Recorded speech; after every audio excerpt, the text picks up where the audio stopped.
วัสดีค่ะสืบสาวราวเรื่อง EP นี้นะคะเราจะมาพูดถึงข้อห้ามความเชื่อโบราณไทยค่ะความเชื่อโบราณของไทยมีความพิเศษที่แฝงความห่วงใยไว้ด้วยซึ่งอยากจะให้พวกเราทุกคนเนี่ยปฏิบัติแต่สิ่งที่ดีงามแล้วก็มีความปลอดภัยแต่เขาจะไม่ว่ากล่าวตักเตือนโดยตรงนะคะเขามักจะใช้กุศโลบายอ้างสิ่งที่มีอิทธิพลเหนือธรรมชาติซึ่งคนในยุคสมัยนั้นเนี่ยก็เคารพแล้วก็ยำเกรงเป็นอย่างมากทำให้คำตักเตือนนั้นเนี่ยได้รับความเชื่อถือและสืบต่อๆกันมาจนถึงปัจจุบันเลยค่ะแต่อย่างไรก็ตามเราไม่ควรเชื่อในความเชื่อเหล่านั้นแบบอย่างงมงายนะคะจึงมีคำเตือนไว้ว่าเชื่อโบราณจะบานบุรีเชื่อมั่งไม่เชื่อมั่งก็จะดีนะคะโอเควันนี้เรายกตัวอย่างข้อห้ามความเชื่อโบราณไทยมาถึง25ข้อเลยค่ะว่าคนโบราณไทยเนี่ยเขาห้ามอะไรกันบ้างนะคะแล้วเราก็จะมาวิเคราะห์ด้วยว่าความหวังดีที่แฝงอยู่ในนั้นนะคืออะไรมาที่ข้อแรกนะคะห้ามขึ้นบ้านใหม่วันเสาร์เผาผีวันศุกร์กลศุกร์วันอังคารและแต่งงานวันพุธค่ะมันจะทำให้เราเนี่ยประสบแต่ความทุกข์ต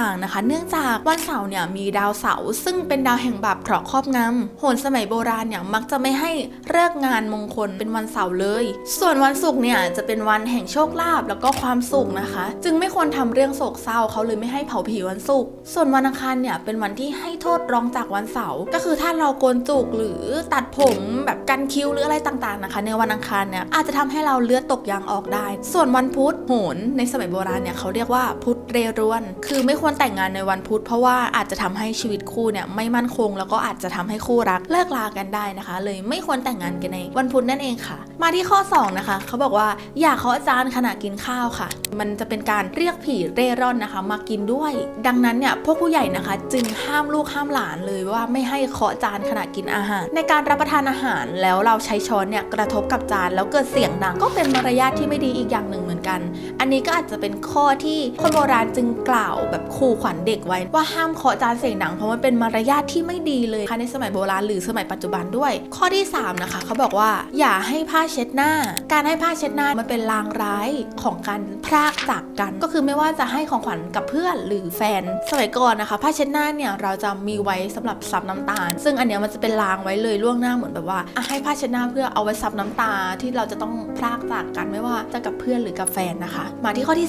4ห้ามหญิงมีคันไปงานศพเป็นความเชื่อที่ส่งต่อกันมานะคะว่าในงานศพนั้นมีวิญญาณและสัมภเวสีอยู่ซึ่งสิ่งที่มองไม่เห็นเหล่านั้นอาจส่งผลกับคนท้องในหลายรูปแบบได้เช่นทำให้โชคร้ายหรือทำให้วิญญาณเล่ร่อนเนี่ยพุ่งเข้ามาเกิดหรือพุ่งเข้ามาอยู่ในท้องนะคะแต่ก็บอกเคล็ดลับสำหรับคนที่จำเป็นจะต้องไปงานศพจริงๆไว้นะคะว่าให้เอาเข็มกลัดเนี่ยกลัดชายกระโปรงไว้เพื่อกันวิญญาณไม่ให้เล็ดลอดเข้าไปได้ข้อที่5นะคะห้ามทักเด็กทารกว่าน่ารักน่าเอ็นดูความเชื่อในเรื่องนี้เนี่ยคนสมัยก่อนเนี่ยได้เล่าต่อๆกันมาว่าถ้าใครได้เห็นหน้าเด็กทารกที่เพิ่งคลอดเนี่ยแล้วชมว่าน่ารักน่าเอ็นดูจังเลยเดี๋ยวผีหรือวิญญาณที่มันเล่ร่อนอยู่แบบเห็นว่าน่ารักน่าเอ็นดูใช่ไหมก็จะอิจฉาแล้วก็จะมารักเอาตัวไปเราจะต้องพูดแก้เคล็ดนะคะว่าอุ๊ยน่าเกลียดน่าชังจังเลยน่าเกลียดน่าชังจังเลยลูกอะไรเงี้ยแม้ว่าจะหน้าตาน่ารักก็ตามแต่การพูดเช่นนี้เนี่ยก็ถือว่าเป็นการเตือนสติพ่อแม่ในสมัยก่อนหรือในยุคปัจจุบันด้วยเช่นกันว่าอย่ารักลูกหลงลูกจนเกินไปนะคะแบบเห็นลูกน่ารักก็รักลูกหลงลูกจนเลี้ยงลูกเป็นเทวดาอะไรเงี้ยข้อที่6นะคะห้ามใช้เท้าชี้ค่ะเพราะว่าจะทำให้เท้าด้วนพวกเด็กๆเนี่ยมักจะถูกผู้ใหญ่ว่ากล่าวแล้วก็สั่งสอนนะคะว่าห้ามใช้เท้าชี้สิ่งของเด็ดขาดเพราะว่าเท้าของเราเนี่ยมันเป็นของที่ต่ำความจริงเนี่ยก็เพื่อเป็นการตักเตือนให้เด็กๆหรือให้เราเนี่ยเติบโตมาอย่างมีมารยาทนั่นเองเป็นการว่ากล่าวตักเตือนตรงๆไม่ได้อะค่ะเด็กก็จะไม่ค่อยเชื่อนะคะเลยต้องขู่ขวัญว่าแบบถ้าใช้เท้าชี้เท้าจะด้วนนะข้อที่7นะคะอย่ากินของที่ตกพื้นแล้วคือของที่มันตกพื้นนะคะมันคือการที่วิญญาณต้องการจะกินคือเหมือนว่าถ้ามันตกพื้นแล้ววิญญาณเอาไปกินแล้วหรือว่าผีที่หิวโหยเนี่ยมันพยายามที่จะปัดให้ของกินนั้นหลุดมืออย่างเช่นก็จะเข้าปากแหละแต่แบบปลึดหลุดอย่างเงี้ยก็คืออย่าไปเก็บมากินต่อนะคะให้เขาไปฟิวนั้นจริงๆเราก็แค่ไม่อยากให้กินของที่สกปรกมันสกปรกไปแล้วตกพื้นไปแล้วมันก็อาจจะทำให้ติดเชื้อโรคหรือเป็นโรคอะไรขึ้นมาได้นั่นเองค่ะข้อที่8ห้ามใส่ชุดสีดำไปเยี่ยมคนป่วยเพราะสีดำเนี่ยเป็นสีที่คนโบราณถือว่าเป็นสัญลักษณ์ของความทุกข์โศกใช้ใส่เฉพาะงานศพเท่านั้นการใส่ชุดดำไปเยี่ยมผู้ป่วยนั้นเป็นเหมือนการแช่งให้คนป่วยเนี่ยตายไวๆหรือหากจะต้องแต่งกายสีดำจริงๆก็ไม่ควรใส่ทั้งบนและล่างคือแบบทั้งชุดไม่ควรสีดำในประเทศไทยใช้ใส่ในงานศพอะไรเงี้ยก็คือถือว่าเป็นสีที่ไม่ดีจริงๆถ้าไปเยี่ยมคนป่วยนะคะข้อที่9ค่ะกลางคืนถ้าได้ยินเสียงร้องทักเนี่ยห้ามขานรับเพราะเชื่อว่าเป็นเสียงของดวงวิญญาณที่ อาจจะมาหลอกมาหลอนเราได้หรือถ้าเราทักหรือขานรับไปเนี่ยมันอาจจะเป็นการเชิญวิญญาณให้เข้ามาในบ้านเราได้นะคะส่วนความเชื่ออีกแง่หนึ่งที่เป็นความห่วงใยจากคนโบราณเนี่ยอาจจะเป็นเพราะว่าเอาไว้ป้องกันอันตรายค่ะในสมัยก่อนเนี่ยโจรผู้ร้ายค่อนข้างที่จะเยอะมากๆถ้ามีโจรผู้ร้ายเข้ามาในบ้านเราแล้วเราส่งเสียงไปเนี่ยโจรอาจจะรู้ตำแหน่งของเราได้นะคะแล้วก็มาทำลายร่างกายเราข้อที่10ค่ะคือห้ามใช้หวีหักในขณะที่เรากำลังสางผมอยู่เนี่ยแล้วหวีเกิดหักคาตอนที่เราสางอยู่นะคะเราควรรีบทิ้งไปเลยไม่ควรนำมาใช้ใหม่เพราะคนโบราณเนี่ยเชื่อว่าจะเกิดสิ่งไม่ดีกับตัวเรานะคะหรือเป็นลางร้ายโบราณก็เลยเตือนไว้เพื่อป้องกันไม่ให้เกิดอุบัติเหตุกับหนังหัวเราเพราะการที่หวีหักเนี่ยบางทีมันอาจจะไปขูดหรือไปบาดหรืออะไรกับหัวเราได้นะคะเขาเลยห้ามเรานำหวีที่หักมาใช้ต่อนั่นเองค่ะข้อที่11นะคะห้ามตัดเล็บในเวลากลางคืนเพราะว่าจะทำให้วิญญาณบรรพบุรุษเนี่ยอยู่ไม่เป็นสุขเพราะในสมัยก่อนนะคะการตัดเล็บเนี่ยจะใช้มีดเจียนหมากในการตัดเล็บอาจจะทำให้ตัดไม่สะดวกแล้วก็อาจจะบาดนิ้วได้เพราะในสมัยก่อนเนี่ยยังไม่มีไฟฟ้าใช้มีแค่ตะเกียงนะคะที่แสงไฟเนี่ยค่อนข้างที่จะสว่างน้อยมากๆตะเกียงเนี่ยมันวับๆแวมๆใช่ไหมล่ะมันก็จะแบบเห็นบ้างไม่เห็นบ้างแล้วถ้าเราตัดไปบางทีอาจจะพลาดไปโดนเนื้อตัวเองด้วยมันก็สมเหตุสมผลนะว่าไม่ควรตัดกลางคืนจริงๆมันอันตรายนะคะข้อที่12ห้ามฉลองวันเกิดก่อนจะถึงวันเกิดถ้าคุณฉลองก่อนวันเกิดเนี่ยจะมีพวกวิญญาณเล่ร่อนเนี่ยมาปรากฏและจะนำความโชคร้ายเนี่ยมาให้คุณดังนั้นการฉลองวันเกิดก่อนจะถึงวันเกิดตัวเองเนี่ยจึงอาจจะหมายถึงการเร่งรีบไปสู่ความตายได้นั่นเองค่ะข้อที่13นะคะผู้หญิงที่เป็นประจำเดือนเนี่ยห้ามก้าวย่างเข้าไปในวัดเพราะว่าอาจจะก่อให้เกิดความอัปมงคลนั่นเองหรือคิดอีกแง่นึงในสมัยโบราณน่ะคนที่เป็นประจำเดือนมันก็ไม่ได้มีถ้าพูดเลยก็คือผ้าอนามัยที่ทันสมัย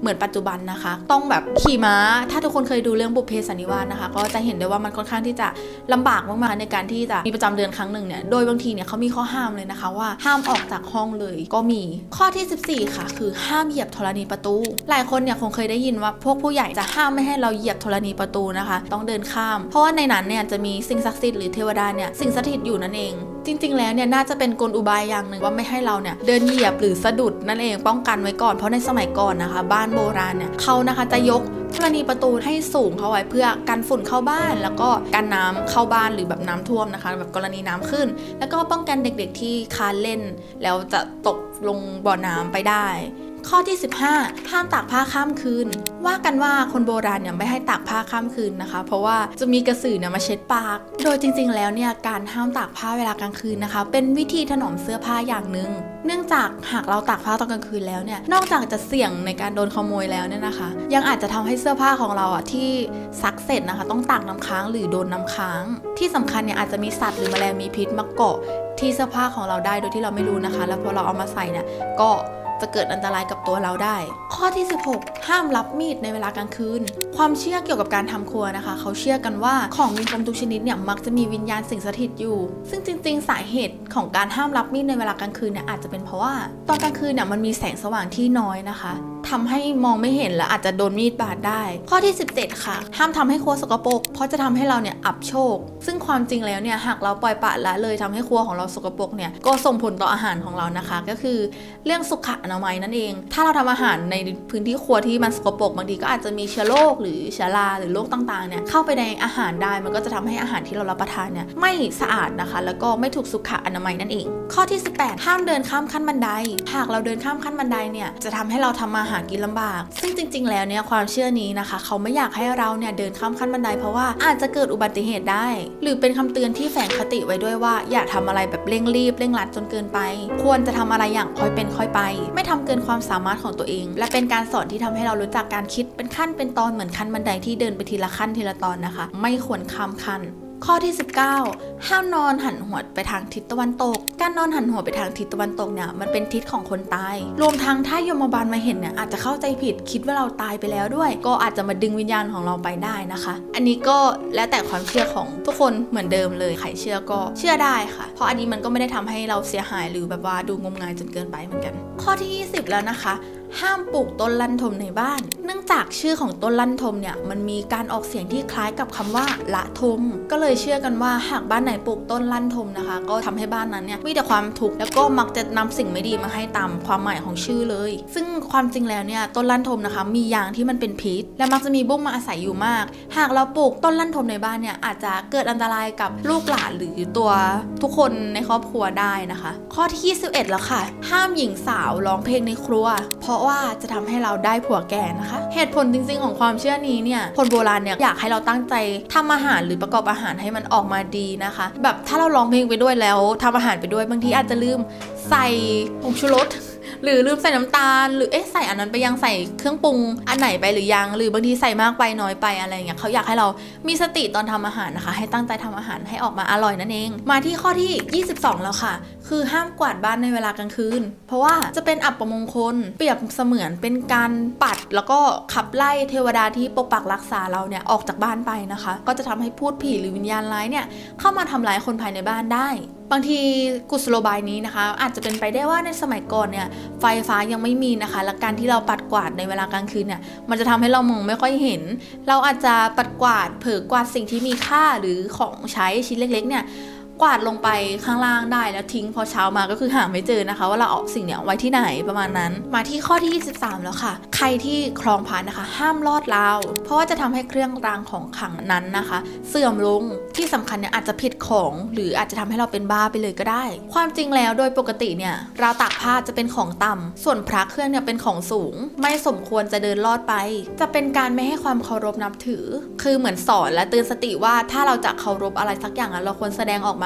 ทั้งกายวาจาและใจนะคะข้อที่24ละค่ะก็คือห้ามเล่นซ่อนแอบตอนเวลากลางคืนเพราะมีความเชื่อกันว่าผีจะนำตัวเราไปซ่อนหรือว่าผีบังตาแท้จริงแล้วการห้ามเล่นซ่อนแอบในเวลากลางคืนเนี่ยเป็นเพราะว่าการเล่นในยามค่ำคืนน่ะมันอาจจะทำให้หลงทางหรือคนมองเราไม่เห็นนะคะบางทีหากเกิดอันตรายหรือมีสัตว์ป่ามาทำร้ายเราขึ้นมาเนี่ยคนก็จะไม่รู้แล้วถ้าเราเสียชีวิตไปเนี่ยก็คือมีคนมาช่วยเราไม่ทันนั่นเองนะคะข้อที่25ข้อสุดท้ายนะคะก็คือห้ามเล่าความฝันตอนกินข้าวโบราณกล่าวไว้ว่าห้ามพูดหรือเล่าความฝันในเวลากินข้าวใครขืนเล่าเรื่องร้ายๆที่ฝันเมื่อคืนหรือค่อนแจ้งก็จะกลายเป็นจริงทำให้ตัวเองเนี่ยต้องได้รับความทุกข์แล้วก็ความเดือดร้อนในเร็ววันแต่ความจริงแล้วในข้อห้ามนี้โบราณน่าจะหวังดีนะคะเพราะไม่อยากให้อาหารติดคอหรือสำลักอาหารได้ก็คือจบไปกับ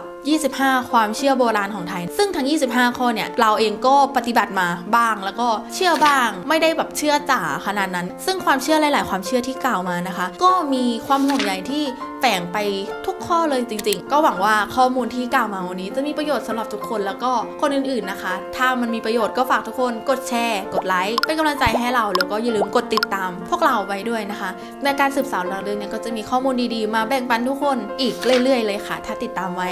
ยังไงวันนี้ขอตัวลาไปก่อนนะคะสวัสดีค่ะบ๊ายบาย